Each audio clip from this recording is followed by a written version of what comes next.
বাংলাদেশে টাকার বিনিময় হার হলো $1 সমান 50 টাকা।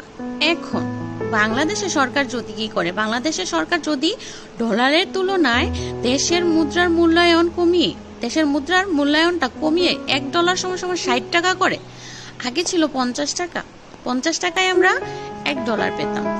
বাংলাদেশের সরকার কি করেছে, মুদ্রার মানটা, আমাদের দেশের যে মুদ্রাটা, দেশীয় মুদ্রার মান কমিয়ে কি করেছে, $1 সমান 60 টাকা করেছে।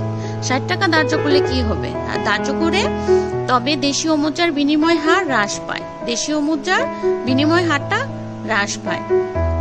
এক্ষেত্রে বলা যায় বাংলাদেশের মুদ্রার অবমূল্যায়ন হয়েছে।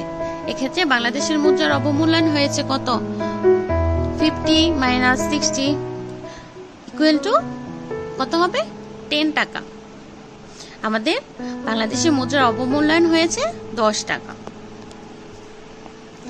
উল্লেখ্য, মুদ্রার অবমূল্যায়নের পূর্বে 50 টাকা ছিল। মুদ্রার অবমূল্যায়নের পূর্বে কত টাকা ছিল, 50 টাকা ছিল। মুদ্রার অবমূল্যায়নের পূর্বে ছিল 50 টাকা।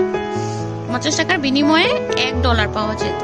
মুদ্রার অবমূল্যায়নের পূর্বে আমরা 50 টাকার বিনিময়ে $1 পেতাম, এবং অবমূল্যায়নের পরে কি হলো, 60 টাকা বিনিময়ে, 60 টাকার বিনিময়ে $1 পাওয়া যায়।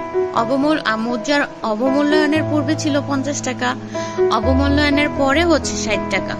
60 টাকা হলে 60 টাকায় আমরা $1 পেতে পারি। কাজেই এভাবে সরকার বিদেশি মুদ্রার তুলনায় দেশীয় মুদ্রার মূল্যমান কমলে তাকে মুদ্রার অবমূল্যায়ন বলা হয়ে থাকে। এভাবে যদি সরকার দেশীয় মুদ্রার তুলনায় বিদেশি মুদ্রার মূল্যমান কমিয়ে দেয়, মানে বিদেশি মুদ্রার তুলনায় দেশীয় মুদ্রার মূল্যমানটা যদি কমিয়ে দেয়,